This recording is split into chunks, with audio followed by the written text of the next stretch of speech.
And now, it's time for another Dice Tower review with Tom Vasel.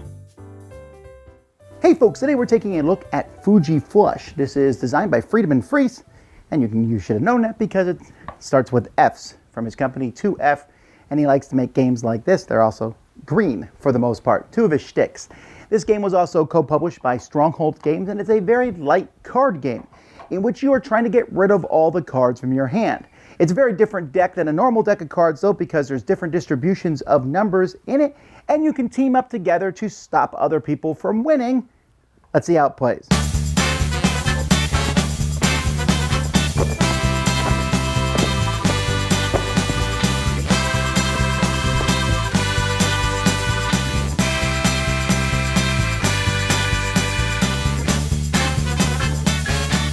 Alright, so the game is made up of a deck of cards, and in this cards are numbers ranging from 2 to 20.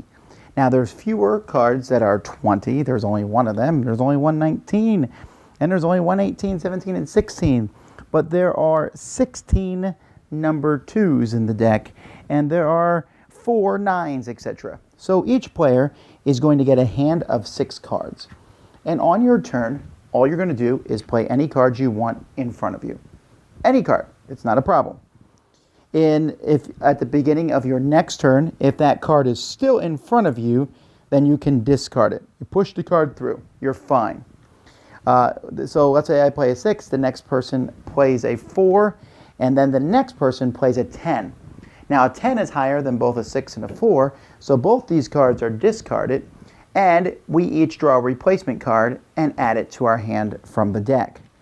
Now, let's say then the next person plays a 4, and the next person plays a 2, and the next person plays a 7, which kills the 4 and the 2, and it comes back to the person who's plays a 10. Again, they can discard that. So you're thinking high cards are better, right? Well, however, let's say this person plays a 7, the next person plays a 4, the person after that also plays a 4. Those two 4s join together and become an 8, which beats the 7. And in fact, if later on someone plays a card that's higher than a 4, let's say, for example, I play a 7. Well, this does not beat the two 4s because they are technically an 8, while a 9 kills the 7 and kills both 4s. And that's basically the game. You're going to keep going until you get rid of all the cards in your hand. Once you've gotten rid of all the cards in your hand, you win, which could be several people simultaneously. So I do like the look of the game, although I will say the green shtick is starting to get a little wearisome. Okay, yay, it's green, hooray. But I like the look of the cards, right? They're nice, they're bright, you have them in your hands, each one looks good, looks like a game that could be in the mass market. And I have to say that I really can see the appeal to this game. When I play Fuji Flush, I do not dislike the experience, but I do dislike the game. Now, don't get me wrong, I'm not saying it's a bad game. This is a bad game for me. Because with Fuji Flush, it's pretty much one of those games that's on autopilot. This is a game that is on the same level of Uno. And you will meet people who will probably say, well, no, you should do this and that. Yeah, you should just play the best card at any point in time.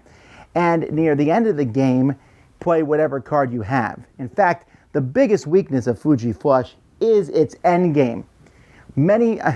Let's see, I don't know that I've ever seen a game where it didn't come down to everybody having a single card in their hand and playing these cards until finally someone drew a high enough card to knock everybody else out, or till a couple people were able to play a combo of cards to knock everybody else out and win the game.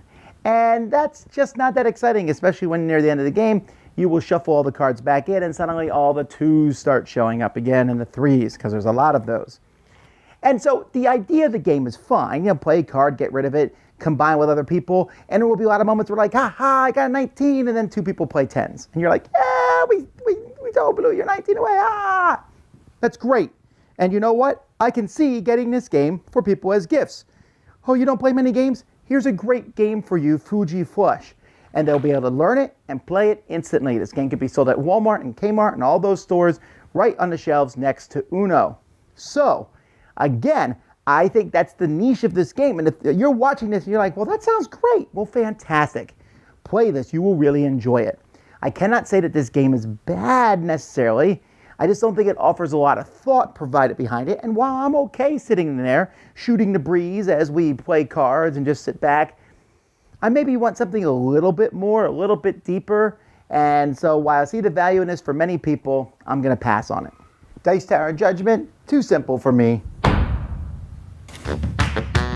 Thanks so much for watching the Dice Tower videos. Find more great videos and reviews as well as our top-rated audio podcast at Dicetower.com. You can also find other great shows at Dicetowernetwork.com. I'm Eric Summerer, and you've been watching The Dice Tower. The Dice Tower is sponsored by Cool Stuff Inc., where you can find great games for great prices. Cool stuff in stock.